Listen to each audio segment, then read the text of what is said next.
My Love Story. Chapter 1. My First Days at Oxford. The Oxford bus was late. I looked at Dad and he looked at me. I didn't speak. What could I say? It was good that Jane was there. Phone me when you get to the university, Anna, Dad said. Of course, Dad. Jane smiled and took my dad's arm. Derek, Anna's going to be okay. She's a big girl now. I know, said Dad.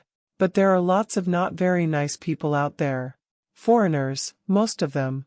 Dad. The bus came after about 10 minutes. We all said goodbye and I got on. I sat down and watched Jane and Dad standing there in the cold, smiling at me. I liked Jane. She and Dad were good friends. They met at work, of course. That was after Mum left us, but I didn't want to think about that. 5 minutes later the bus left and with it I left Jane and Dad and my old home behind me. It was hot on the bus and I took off my new coat. It was a present from Dad, for climbing in Wales. We can go climbing again when you're in Oxford, he said. We wanted to go back to Wales next month. I looked out of the bus window and thought about Oxford. I'm going to be a student at Oxford University, I thought. But am I going to like it? My first days at Oxford were exciting. Everything was new. I had a new room to live in, I bought lots of books and I met lots of new people. There were 2 girls living with me, Penny and Magda. Penny was from Manchester and Magda was from Germany. We were soon good friends. At the end of the first week, there was a dance for the new students. Penny, Magda and I went to it. The music was good and I danced with some of the boys there. But they were all very young. Most of the time Penny, Magda and I danced together. It's hot in here, said Penny. Let's go and get a drink. Yes, said Magda. I'm thirsty. Okay, I said. Leave it to me. There were lots of people at the bar, but I pushed to the front. The young man behind the bar was tall with dark hair. He's good looking, I thought. Just then he looked at me. He had beautiful blue eyes. Then he smiled. What would you like? He asked. He spoke nicely, but he wasn't English. He was a foreigner. Where was he from? 2 beers and a Coke, please, I said. 2 beers and the Coke, he said, and he gave me the drinks. That's £3.40, he smiled at me. I gave him the money and I began to take the drinks back to Penny and Magda. Can I help you with those? Someone asked. One small young girl with 3 big drinks to carry. It isn't right. I looked up and saw a young man with a red face next to me at the bar. He looked drunk. I don't like drunk men.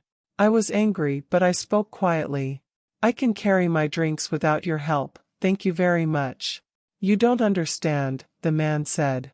A young man must always help a young woman. My father told me once, Sebastian, my boy, he said. Okay. Sebastian, I said. I'm not interested in your father or in you. Can I get past? I began to walk past him, but he put his hand out to stop me. I pushed his arm away. Coke went all over Sebastian's shirt. You stupid girl, he cried, look at my beautiful shirt. Sebastian was very angry. He stood in front of me. His right arm went up. Suddenly I was afraid. He's going to hit me, I thought. Stop that at once, someone said quietly. It was the man behind the bar. Don't hit that young woman. Are you talking to me? Asked Sebastian. His face was redder than before. Yes, I am, the barman said. And I ask you to be nice to that young woman. Men do not hate women in my country. Your country? And what is your country? I come from Bosnia, the barman said. Oh, so you're an immigrant, Sebastian said. Well, can I tell you something? We don't want lots of immigrants in our country, thank you very much. I say, do the police know you're here? Or are you an illegal immigrant? The barman didn't say anything. Do you know something? Said Sebastian. I think I'm going to call the police. Just then a young woman came up to the bar. She took Sebastian's arm. There you are, she said. Come on, Sebastian.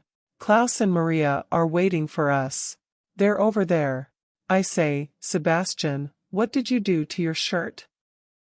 The young woman and Sebastian began to walk away. I tell you, Ginny.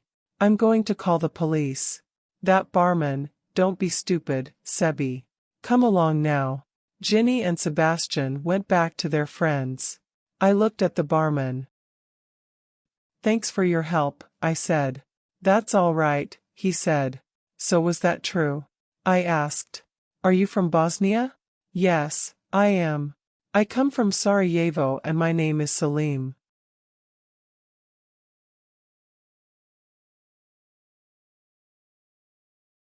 Chapter 2. Salim's Story. Salim smiled at me again. Just then Penny and Magda came to the bar. Have you got the drinks? Penny asked. Yes, sorry, I said. Someone pushed me and I lost the Coke. Here you are, said Salim. And he gave me a new Coke. He quickly put a small paper into my hand, too. I put the paper in my bag and gave the Coke to Penny. We sat and finished our drinks. Sometime later Magda looked at her watch. I'd like to go now, she said. I'm tired, so we went. When I got home, I took the paper out of my bag and opened it. It had a telephone number on it and next to it, in big letters, phone me Salim. Next day I phoned Salim. I wanted to see him again. I wanted to know more about him. I knew something about Bosnia, but I wanted to know more. Why was he in Britain? Was he an illegal immigrant or not? I was interested in Salim's story. But there was something more. I remembered his blue eyes and his nice smile. When I thought of Salim I felt excited. We met one afternoon and walked along the river. It was a sunny day. We came to a cafe next to the river. We had some coffee and sat and talked. I asked him about Bosnia. Do your mother and father live in Sarajevo? Salim closed his eyes. My mother and father are dead, he said. They died in the streets of Sarajevo. One day they went to the shops to buy things to eat. There was a bomb in the street and it killed them. Oh, Salim, I'm sorry, I said. What could I say? I stayed in Bosnia to find work. But there was no work in Sarajevo. And it was dangerous for me there. People wanted to kill me. There was nothing for me in Bosnia. I knew English from school. So I came to Britain. He laughed. I gave a friend a lot of money to bring me here. But now, here in Britain, they say, go back to Bosnia. But it was dangerous for you to be in Bosnia. You said that. Yes, I tell them this, but then they say, you are in Britain because you want to work here, not because Bosnia was dangerous. So now I am an illegal immigrant and I am afraid of the police. But how can you find work here? It's not easy to find work. And the work is not good. When there was work in Bosnia I worked with computers. Here I work in bars and cafes. I say, I am Greek. Greek people can work here, but not Bosnians. So here in Britain I am Greek. Salim laughed again. But it wasn't a happy laugh. We drank our coffee and looked at the river. Do you miss Bosnia? I asked. Sometimes. I miss the mountains. In Bosnia every weekend I went to the mountains. I love climbing. But that's wonderful, I said. I love climbing, too. My dad and I are climbers. But there are no mountains here, Salim said. Not in Oxford, no. But there are mountains in Wales. That's not very far away. My dad and I are going to climb in Wales next month. Then I thought of something. Salim, listen, I said. There's a climbing wall in the university. It's good fun. Let's go and climb there next week. So next week we met at the university climbing wall. Salim looked up at it. This is new to me, he said. We don't have climbing walls in Bosnia. It's easy, I said. Watch me. I climbed one of the easy routes up the wall. Salim watched me. Then he did it. He was good. I could see that. He moved easily up the wall. When he came down, he smiled. I liked that, he said. You're right. It was fun. But it was very easy. Let's try a different route. So we tried a different, longer route. This time we had ropes. I went first. Salim came after me. I'm a good climber, but Salim was better than me. When we finished, Salim said, "That was good. Can we do it again? Perhaps next week?" I looked at him and smiled happily. I like that, I said.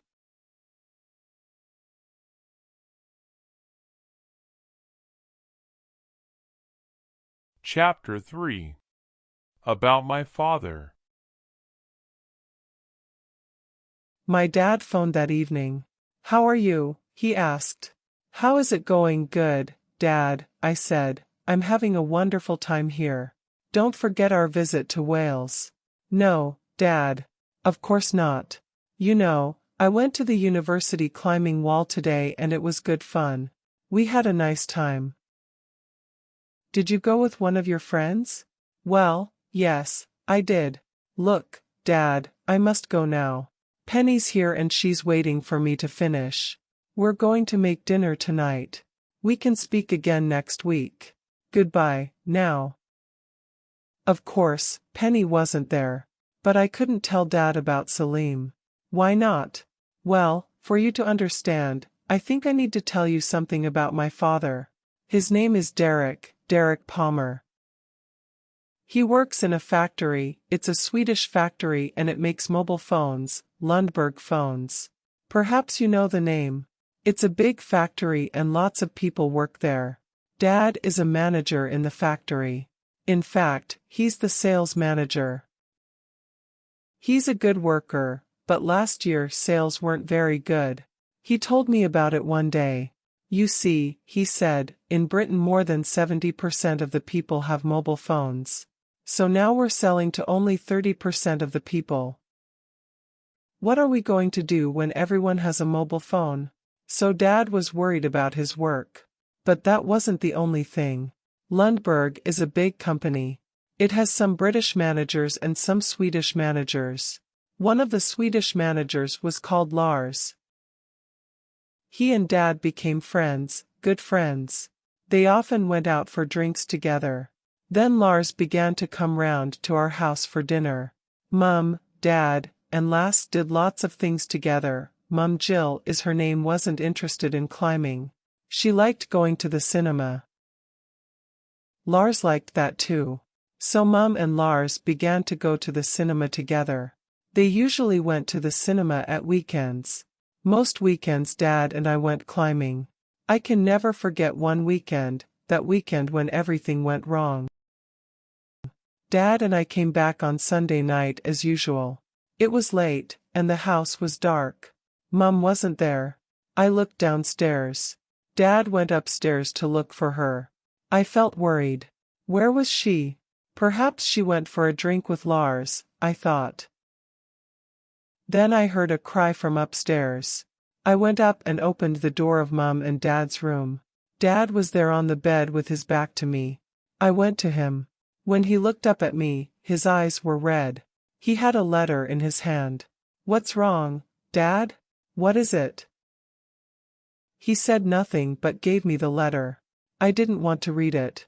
"She left with Lars," Dad said. "I love him," she says. "Did you know anything about this, Anna?" "No, Dad. Of course not. What am I going to do without her?" I felt afraid. I walked over to Dad and hugged him. We cried a lot that night. Mum didn't come back. Lass got a job in Sweden and Mum went with him. Dad was very quiet about it all at first. Then he began to get angry. He was angry with Mum, but he was angrier with Lars. Lars was his friend, he thought. How could a friend do that to you? Then he found an answer to that question. It was because Lars was a foreigner, he said. British people didn't do that to their friends. Only foreigners did that. Of course, that isn't true. British people aren't different from people from other countries. I told Dad that again and again, but I couldn't make him think differently. After Mum left, he hated foreigners. And he hated immigrants most of all. They come here and they take our jobs, he said. Then they take our women, too.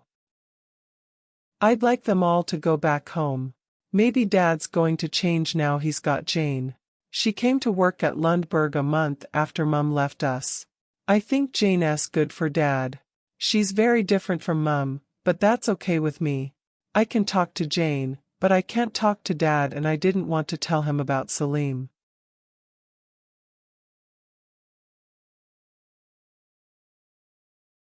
Chapter 4.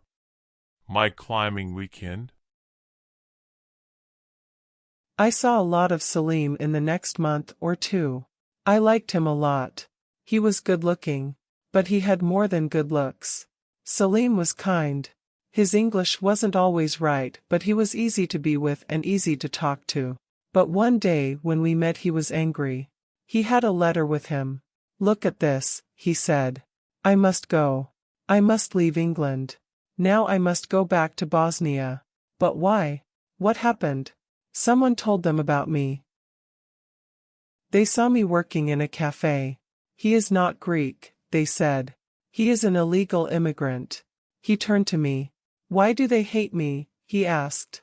"I don't understand. I don't want to take money from this country. I don't want something for nothing. I only want to live here and work. I am a man. I feel things. I have a heart. Why are British people afraid of me?" "I don't know," I said. "Some British people don't like foreigners. You're different from them. And they don't like different people. Don't think about them, Salim. Think about me. I like you." I kissed him, but he didn't kiss me back. He was very angry. Some days later Salim was angry again when I told him about my climbing weekend with Dad. "Please stay with me this weekend," he said. "I'm sorry, Salim, but my father and I planned this visit to Wales a long time ago." "You are lucky to have a father," Salim said. Now he was sad. "My father is dead.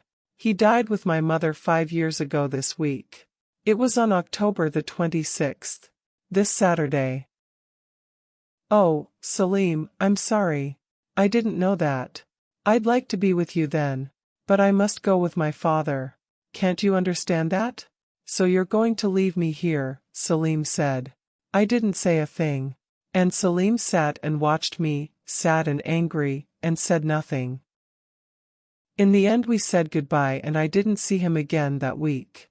Dad came to get me from university on Friday afternoon and we drove to Wales. He was happy and excited. Dad was always happy when he went climbing. In the car we talked about our weekend. "I want to climb Tryfan," he said. I didn't speak. Tryfan isn't a very big mountain, but it isn't easy to climb. Dad looked at me. "We can do it. Anna," he said. "I don't know. Let's see, Dad," I answered. Early next morning it was warm and the sun was hot. But soon the sun went in and the sky got darker and darker. As we walked across country up to Tryfan, it began to rain. There are some dangerous rocks on Tryfan and now they were wet. Dad went first. His feet slipped on the wet rock and he stopped. Now I went up past him. I could see the route up the mountain, but it wasn't going to be easy. Then I looked back down. Dad had the rope in his hands, but he was tired. Could he climb up? I didn't think he could. I called down to him. "I can't do it, Dad. I'm going to come down." Dad and I sat there under the rocks. We ate our sandwiches and drank our coffee. The rain was worse than before. "Let's climb Tryfan another day, Dad," I said. "Okay. We can come back here again. Perhaps it's Easter when the weather's better. What do you think?" "Yes. Let's come back at Easter," I said. We talked some more. Dad was happy. Happier than usual, I thought. Perhaps it was a good time to tell him about Salim. "Dad," I began. "Yes, Anna. There's a boy at the university. No, that wasn't right. I began again. Dad, I've got a friend at the university, I said. A boy. A boyfriend. Well, I must say, that was quick, Dad said, and he smiled. Tell me about him. Well, he's got dark hair and blue eyes, Dad laughed. Yes, that's all very interesting, but tell me, is he a nice boy? Yes, Dad, he's nice, and kind. Oh, and he's a climber, too. He's a good climber. We went to the university climbing wall last week. That's good, that's good. Well, maybe we can climb together. What's his name? Sam, I said. His name's Sam. Well, what could I say? Salim isn't an English name, after all. And you know about my dad and foreigners.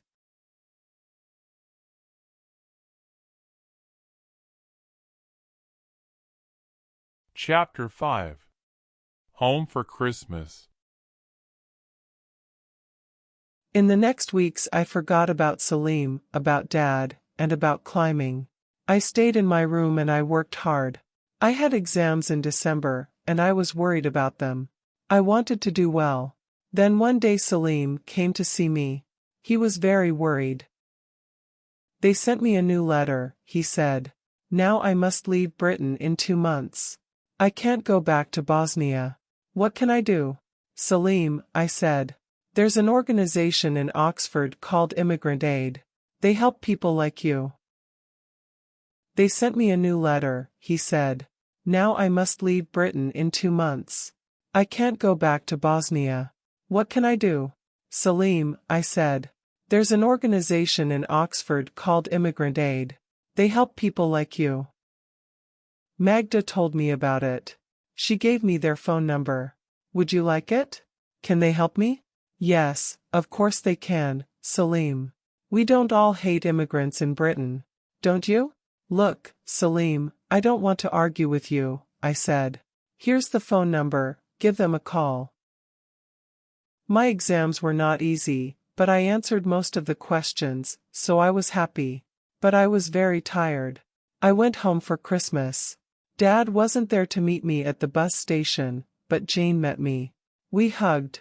Why isn't Dad here? Is something wrong? It's the factory, Anna. They're going to close it. Lundberg are going to make all their phones in Sweden now. Your father is very angry. It's those foreigners again, he says. He always says that. It's rubbish. Don't be angry with your father, Anna. Try to be nice to him. He loves you. Things aren't easy for him now. I know that, Jane. But. And then I began to cry and I couldn't stop. What's the matter, Anna? You can tell me, and I told her about Salim. It was easy to tell Jane. It's okay, Anna, she said. I understand. But I don't know about your father. Don't say anything to him at the moment, she went on. It's not a good time. He's very worried about his job. Can't we do something about the factory? I asked. Can't we stop it closing? Can't we make Lundberg change their plans? I said that to your dad, but he didn't listen. There's nothing we can do, he told me. But I think we can do something about it. And I'm going to try, said Jane. Well, I tried to be nice to Dad. The first day or two he was fine. But on Christmas Day we argued. He began to talk about the factory again. It's these immigrants, he said. They come here and they take our jobs. And then British people can't find work. Dad, that's rubbish. We need immigrants to work here. They work hard. They do the dirty jobs. You know, I like immigrants. I think they bring color and new life to this country. Oh, you like immigrants? Do you? Perhaps you've got some immigrant friends in Oxford? Derek, said Jane. Yes, I have. I went on, angrily. I told you about my boyfriend. Do you remember, Dad? Well, his name isn't Sam, it's Salim, and he's from Bosnia. Yes, Dad, my boyfriend's an immigrant. And I love him. How do you like that? Dad's face went white. He left the room quickly. Jane followed him. That evening I had a call from Salim. "Happy Christmas, Anna," he said to me. "Oh, Salim, I'm having a terrible Christmas," I said. "My dad and I argued." "What did you argue about?" he asked. "Oh, nothing important," I said. "But what about you? Did you have a good Christmas?" "Very good, Anna," he said. "I'm very happy. They're going to let me stay here for 3 more months.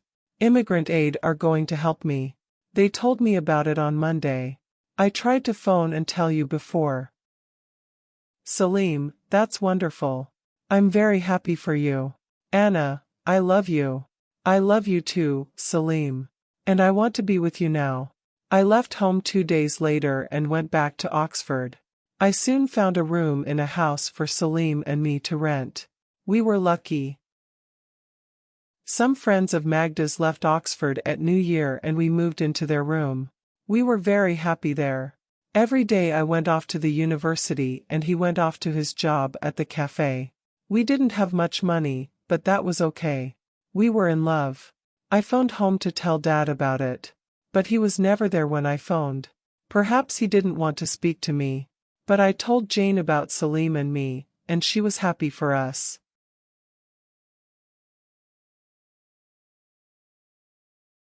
Chapter 6. In Love. I didn't hear from Dad for weeks. Then one Friday Jane phoned, and she and I talked. The next morning Dad and Jane came to see us in Oxford. Salim opened the door to them. Dad wasn't very happy to see Salim, but Jane smiled at him and kissed me. I asked them in, and we all sat down. I made some coffee and then we talked. Jane spoke first. "We have something wonderful to tell you. It's about the Lundberg factory. It's not going to close now after all. Thanks to you, love," my father said. "Tell them about it, Jane." "Well," said Jane, "I have a friend in the head office of Hayashi, the Japanese phone company. She told me that Hayashi want to open a new factory in Europe, so I told her about the Lundberg factory. They're buying the factory next month, and all the workers can stay." "That's wonderful," I said. "Isn't it, Salim?" "There's something more," Jane said. "Derek wants to say something to Salim." "Go on, Derek." "Yes," said Dad. He spoke very quickly. "Look, Salim. I said some stupid things about foreigners and immigrants. I'm sorry. But now I want us to be friends." "Yes," said Salim. "You love Anna and I love her too. It's good for us to be friends."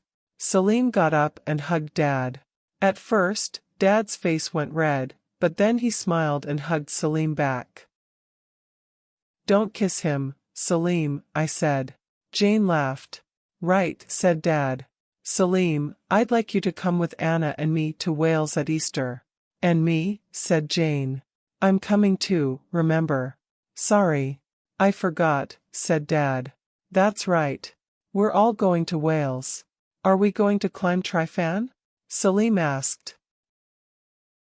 "Yes, we are," I said before my father could speak. "Good," said Dad. And he smiled at Salim. The weather at Easter was good. The sun was in the sky, but it wasn't very hot. There was some wind, but not very much. Jane drove us along the road to the foot of the mountains and we got out. We looked up at the mountains. Tryfan was beautiful in the sun. We were all excited. "Look," said Salim. "I think Tryfan is a big animal. Now it is dead or sleeping. But perhaps one day it's going to come alive again. It's a good day for climbing," Dad said. We said goodbye to Jane. She was going shopping in the next town.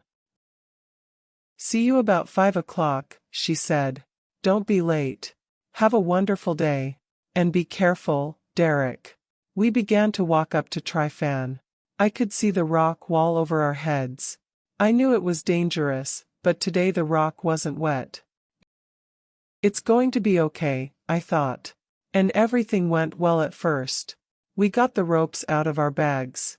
Salim and I put helmets on. But Dad didn't. I don't need a helmet, he said. I'll be okay without one. The sun went in.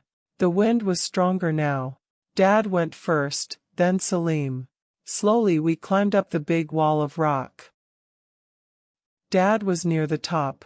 We're nearly there, he called down to us. Just then there was a big gust of wind.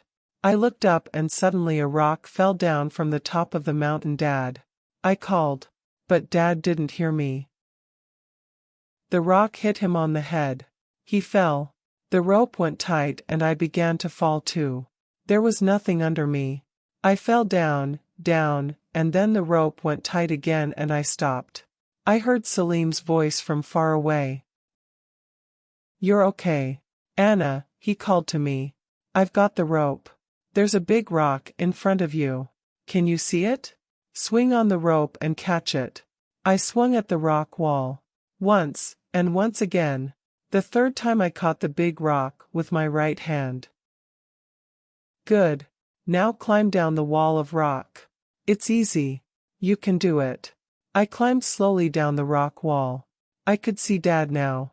His eyes were closed and he didn't move. Was he alive or dead? Salim climbed down to me. It's all right, he said. I can get to your father.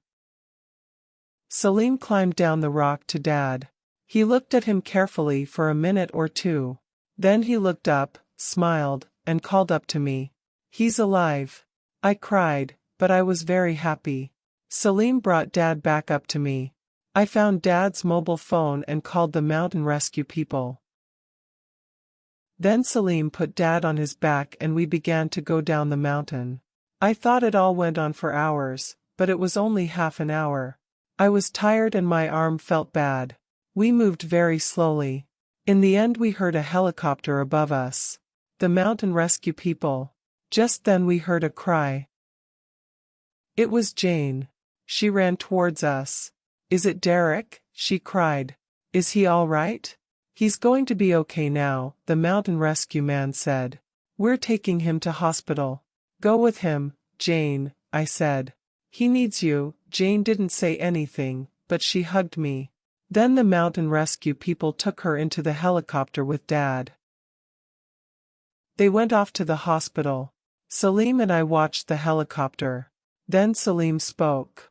Jane and your father, they are in love, yes? Yes, they are in love, I said. I'm happy for them. What about us? I thought. Are we in love too? I didn't know about us. I've got something for you, Salim said. I'd like to give it to you now. It's a good time, I think. He brought out a small green box and gave it to me. Open it, he said. In the box there was a beautiful ring. It's from Bosnia, Salim said. It was my mother's ring. My father gave it to her many years ago, before they were married. Now they are dead. Today I give it to you with love, Anna. It comes from me, from the heart. I took the ring and put it on the third finger of my left hand. Oh, Salim, it's beautiful, I said. Thank you. I kissed him and took his hand. Let's go back down now, I said.